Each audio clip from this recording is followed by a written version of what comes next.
Scotland's union with England has opened up a world of opportunity. The Merchants' Hall is the engine of this growing prosperity. The Atlantic trade with Britain's American colonies, especially in tobacco, is creating enormous wealth. The towering spire of the newly built St Andrew's Church asserts the city's rising confidence, a symbol of Scotland's future in a Protestant Great Britain. The university, for long a centre of learning, is attracting the nation's finest minds, giving birth to new ideas that will become modern economics. Yet the wealth of a nation has to be defended. Britain faces enemies as well as opportunities, and Scotland has a part to play. The nation's key contribution is military manpower. The old warrior tradition of the Highlands is recycled as hundreds of men are recruited into the British Army. New companies are raised for the Black Watch to fight the French in America. But first these men have to be trained, moulded into the unyielding lines of an 18th century infantry battalion. Then they have to be reviewed before they can be passed fit for service and sent down the Clyde. 23rd of April 1756. The day of the review comes. The new companies are organised as a battalion of 9 platoons or half companies. Major Duncan Campbell of Inverell commands the parade. Distinguished by their buff-coloured jackets, the drummers convey the major's commands with a variety of calls. Distinctive sound patterns, each with a special meaning which the troops have to recognise. Alongside each platoon, deployed in 3 ranks, are the company officers. Their fusils or light muskets cradled in their arms.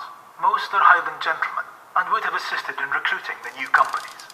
The sergeants, or non-commissioned officers, can be seen at the other end of the ranks, long halberds in hand. They support the officers, maintain discipline, and keep the ranks in line. The instructor presents a contrasting figure. His uniform is not of the regiment. He is not a Highlander. His role is to train the men, reflecting that this is a cultural transformation. The recruits are joining a conventional European army. The ensigns, 2 of the most junior officers, carry the battalion's colours.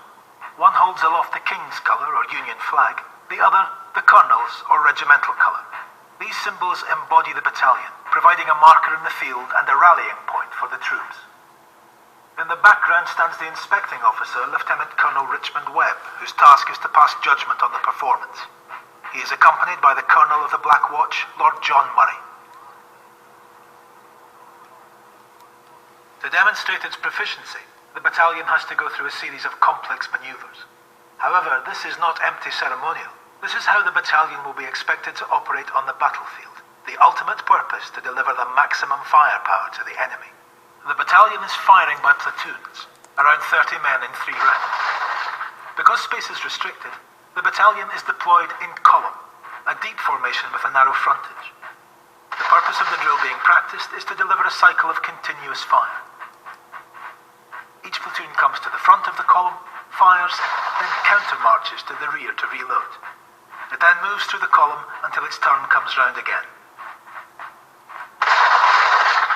The Black Watch passed the review, and a few weeks later sailed for America. There they made a reputation not so much for their rigid drill as for their personal toughness and adaptability. When the time for battle came in 1758 at Fort Ticonderoga, the Black Watch broke away from the shackles of drill and discipline and fought with all their old Highland ferocity. It cost many their lives, including Major Duncan Campbell of Inverell. Although the regiment was to prove its discipline in many future battles, perhaps the spirit of the Highlander could never really absorb the lessons of Glasgow Green.